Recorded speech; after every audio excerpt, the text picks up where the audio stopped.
Hello students, welcome back in civics class. आज हम लोग फेडरलिज्म पार्ट 2 देखने वाला हैं, जिसमें आगे की चर्चा हम लोग शुरू करेंगे। हम लोग देखेंगे कि वो क्या बातें हैं जो इंडिया को एक फेडरल कंट्री बनाती हैं,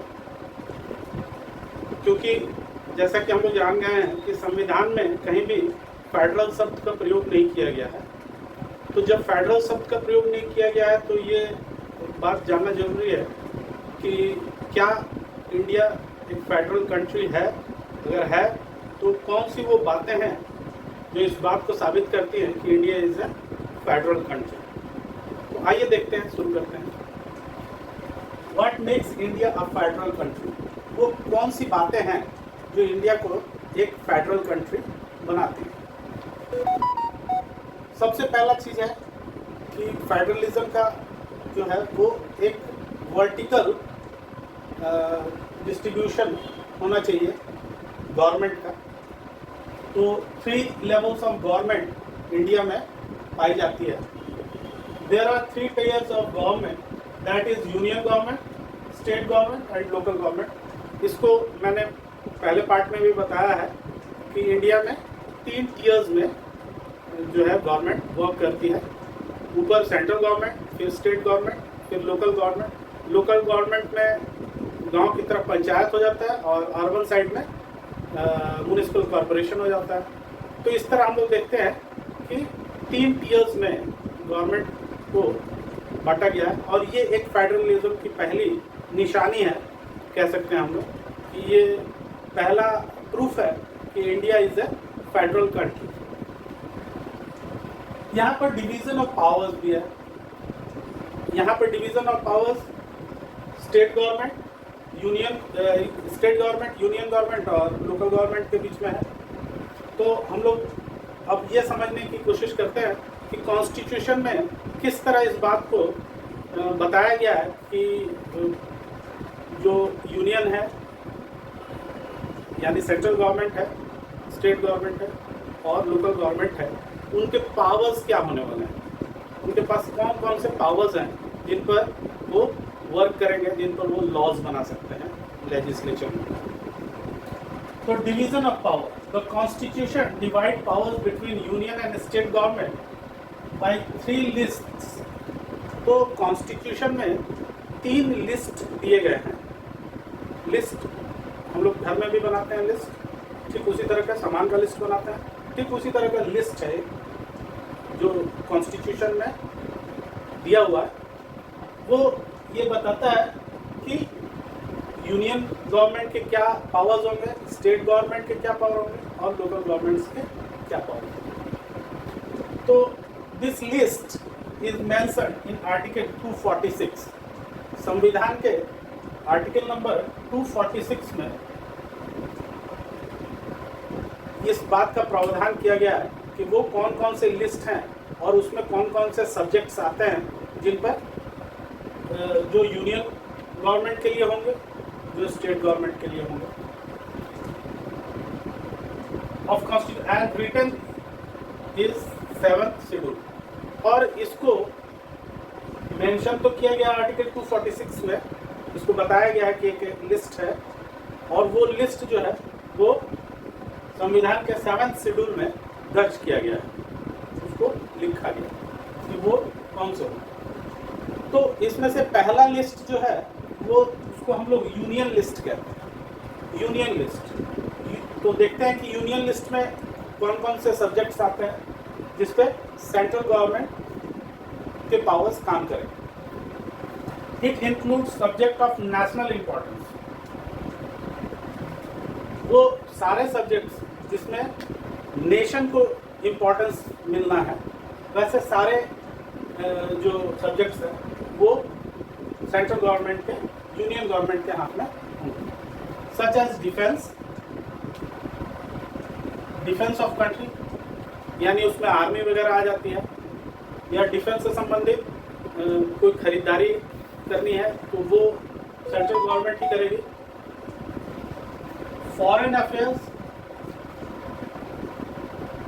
अफेयर्स यानी विदेश के साथ कैसे रिलेशंस होंगे, क्या समझौते होंगे देश के लिए, वो सारी चीज़ें यूनियन गवर्नमेंट के हाथ में होंगी। फॉरेन मिनिस्ट्री जो है वो यूनियन गवर्नमेंट के पास होगी, और अगर ये स्टेट गवर्नमेंट के हाथ में हो तो सब स्टेट्स अलग अलग अमेरिका के साथ बात करना शुरू कर देंगे और चाइना के साथ बात करना शुरू कर देंगे, तो सारा कुछ गड़बड़ हो जाएगा। इसलिए इसको यूनियन गवर्नमेंट के अंडर में रखा गया। बैंकिंग को भी यूनियन गवर्नमेंट के लिस्ट में रखा गया है। कम्युनिकेशन एंड करेंसी, कम्युनिकेशन और करेंसी जैसी चीज़ें भी यूनियन गवर्नमेंट के अधिकार क्षेत्र में आएंगी, उसके जुरिडिक्शन में।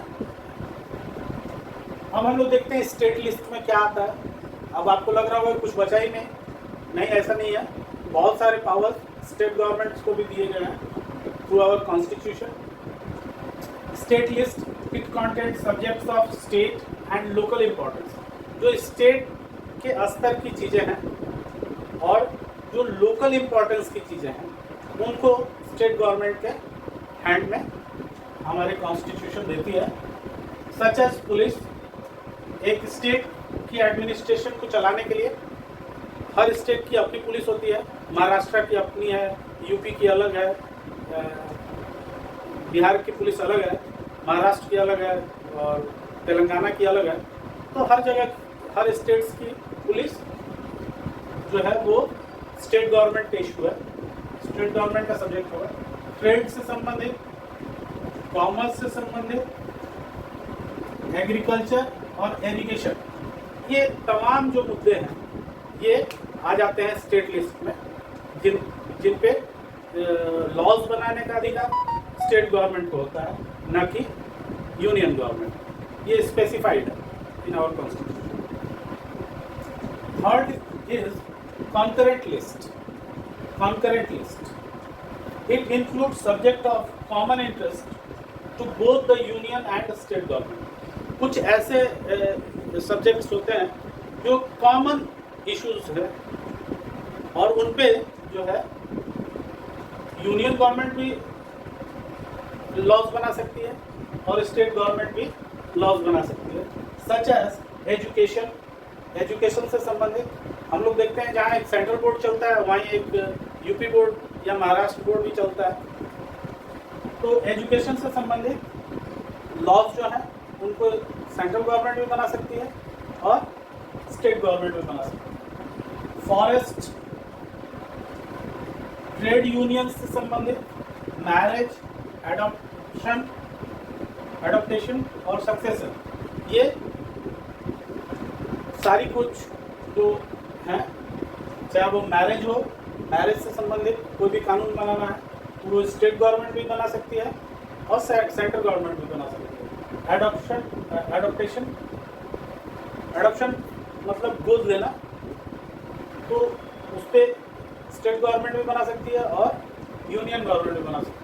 और सक्सेशन यानी कि मृत्यु के बाद उनकी जगह पर कौन सक्सीड करेगा, उसको कहते हैं सक्सेशन। तो सक्सेशन से संबंधित कोई भी कानून है तो वो सेंटर भी बना सकती है और स्टेट भी बना सकती है।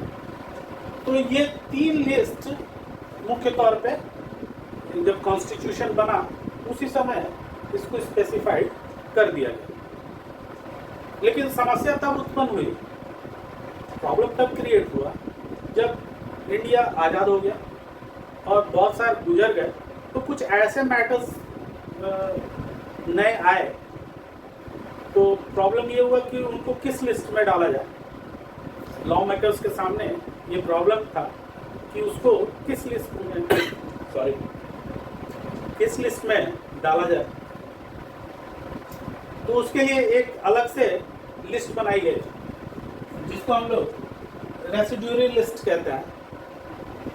इस लिस्ट में it is the list which content subject that do not come under union, state और कंकरेंट लिस्ट। इस लिस्ट में ऐसे सब्जेक्ट्स को शामिल किया गया जो न कि यूनियन गवर्नमेंट में है, न स्टेट गवर्नमेंट में और न ही कंकरेंट लिस्ट में। तीनों में से किसी लिस्ट में ये सब्जेक्ट्स नहीं आपको पाए मिलेंगे, ऐसे सब्जेक्ट्स को इसमें डाला गया। This subjects come after the constitution was made. Constitution बनने के बहुत समय के बाद ये सब्जेक्ट्स एराइज हुए और प्रॉब्लम ये क्रिएट हुआ कि इनको किस में डाला जाए। हुआ कि तीनों में से किसी लिस्ट में नहीं डाला जाएगा और इसके लिए एक अलग लिस्ट, जिसको हम लोग रेसिड्यूरी लिस्ट कहते हैं, उसमें इसको शामिल किया। The union government has the power to legislate this subjects such as computer software, e commerce and social media etcetera.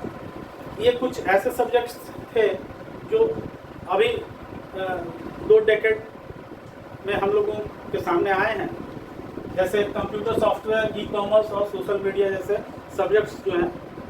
तो इनको रेसिड्यूरी लिस्ट में शामिल किया गया और यूनियन गवर्नमेंट के हैंड में इस लिस्ट को दे दिया गया कि इस पे लॉज जो है सेंट्रल गवर्नमेंट की बनाए। तो बच्चों, ये जो डिवीज़न ऑफ पावर है ये बताता है कि India is a federal country. ये बताता है कि इंडिया एक फेडरल कंट्री है। ये जरूरी नहीं है कि कॉन्स्टिट्यूशन में लिखा हो, लेकिन कॉन्स्टिट्यूशन का फ्रेमवर्क इस तरह का है कि वो इंडिया को एक फेडरल कंट्री बनाता है। और ये लिस्ट इस बात को शामिल करती प्रूफ करती है कि पावर का डिस्ट्रीब्यूशन बहुत समझदारी के साथ हमारे कॉन्स्टिट्यूशन में किया गया है by the makers of constitution. तो ये तो हो गया बच्चों लिस्ट के बारे में। अब देखते हैं कि अमेंडमेंट ऑफ कॉन्स्टिट्यूशन, ये भी एक बहुत बड़ा प्रूफ कहेंगे कि ये इस बात को बताता है कि पावर जो है वो डिस्ट्रीब्यूट है between central government, state government and local government. इसके साथ ही पावर्स जो है वो लेजिस्लेचर, एग्जीक्यूटिव और जुडिशियरी के बीच में हॉरिजॉन्टली डिवाइड हुआ। अब जैसे है कि अमेंडमेंट ऑफ कॉन्स्टिट्यूशन, अगर कॉन्स्टिट्यूशन में बदलाव किसी भी प्रकार का हो उसको अमेंडमेंट कहते हैं। चाहे कोई शब्दों का हेर फेर करना हो किसी आर्टिकल में, या पूरे आर्टिकल को एबॉलिश करना हो, उसके जगह पर कोई नए आर्टिकल को जोड़ना हो, तो ये सारे काम संभव है क्योंकि हम लोगों का संविधान जो है वो काफ़ी लचीला है। इसमें इसको थोड़ा मरोड़ा जा सकता है, इसमें चेंजेस लाए जा सकते हैं। तो उन चेंजेस को हम लोग अमेंडमेंट कहते हैं। तो जब भी अमेंडमेंट कॉन्स्टिट्यूशन में करना है तो ये सेंट्रल गवर्नमेंट के द्वारा ही हो। अमेंडमेंट हमेशा सेंट्रल गवर्नमेंट के द्वारा किया जाता है, लेकिन सेंट्रल गवर्नमेंट को लोकसभा में और राज्यसभा में यानी पार्लियामेंट में दोनों हाउसेस में 2/3 मेजॉरिटी से उस अमेंडमेंट को पास होना जरूरी है। अगर 2/3 मेजॉरिटी नहीं है गवर्नमेंट के पास तो government can not make any amendments in the constitution. तो ये इसलिए किया गया है कि पावर अगर उतना है तो ही कोई अमेंड कर सकता है, नहीं तो कोई भी पार्टी आएगी और अपने मुताबिक कॉन्स्टिट्यूशन को में चेंजेस लाना शुरू कर देगी।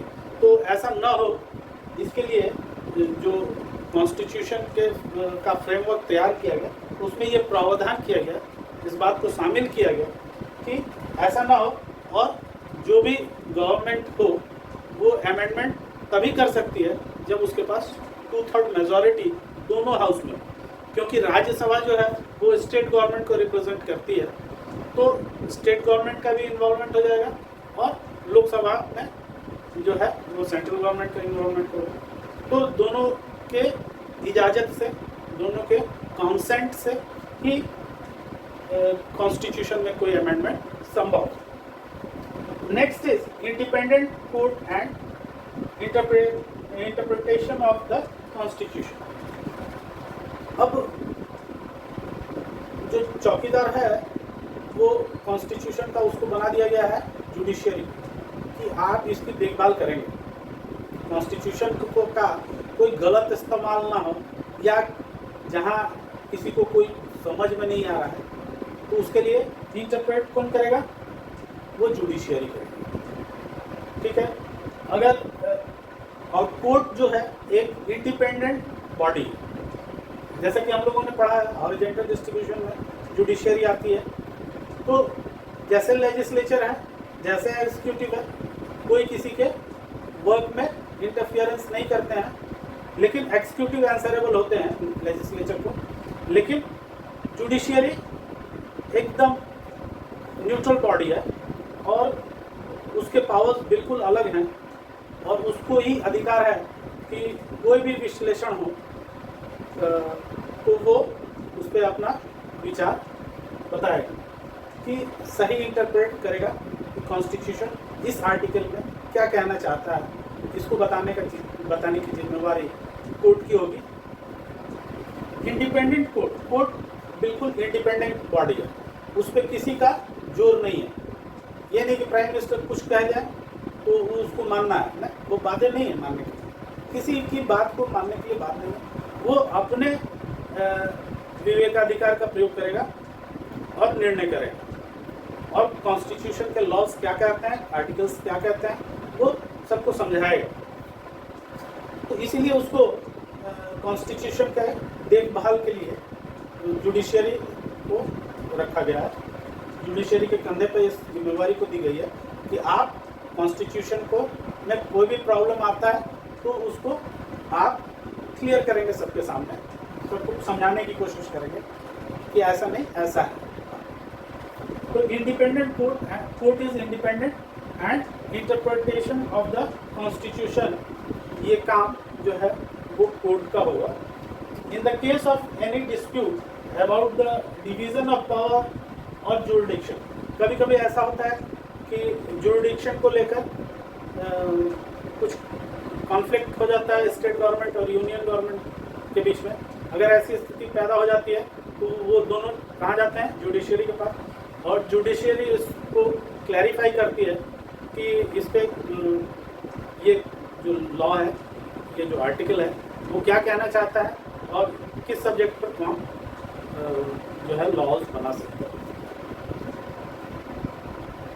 Union and the high court and supreme court decide the case, ये केस डिसाइड करने का अधिकार सिर्फ कोर्ट्स को होता है, और कोई भी डिसीजन नहीं दे सकता है कॉन्स्टिट्यूशन से रिलेटेड सब्जेक्ट्स में। तो ये तो था बच्चों पार्ट 2 फेडरलिज्म का। थोड़ा सा और है, उसको हम लोग पार्ट 3 में देखेंगे। तब तक के लिए अपने दोस्तों के बीच शेयर कीजिए और लाइक कीजिए वीडियो को। Thank you.